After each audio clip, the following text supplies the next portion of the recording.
नमस्ते प्रणाम, का हाल चाल बा। सब लोग मस्त बा ना। बहुत बहुत स्वागत बा हम लोग के अपना ही चैनल भोजपुरिया माजा पे।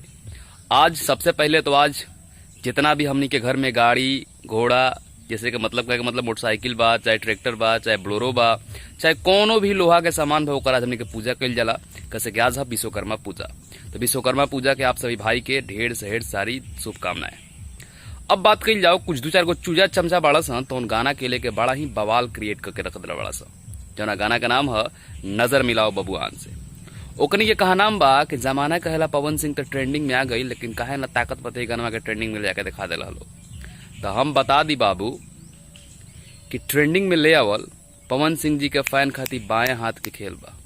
सही बोलता नहीं। कैसे कि देख लसन नया चैनल पे जमाना कहेला पवन सिंह गाना आई और वो गाना अभी तक ट्रेंडिंग में बा।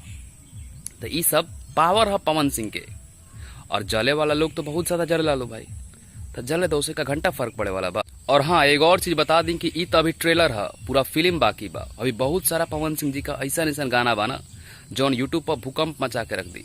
तो भाई लोग हमनी के टेंशन नहीं खेले के काम हमनी के बा कि जितना भी पवन सिंह जी के गाना आवे। फिलहाल तो 2 वीडियो सॉन्ग के रिलीज कर दिहल गई बा, जमाना कहला पवन सिंह और नजर मिलाओ बबुआन से। हमनी के व्यूज के चक्कर में नहीं पड़े के। व्यूज के चक्कर में का होला, कुछ लोग पढ़ के तनी तनी देख देख के भगा भगा के 2x2 पे करके देखे ला लो।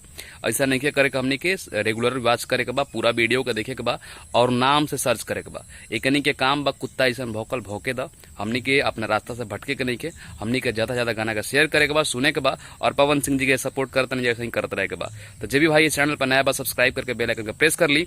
यो हमरे चैनल है और इस चैनल पर अपना ढेर सारा प्यार हमरा के देते रही। चलो मिलते नेक्स्ट वीडियो में। तो भाई की इजाजत। जय हिंद, वंदे मातरम, हर हर महादेव।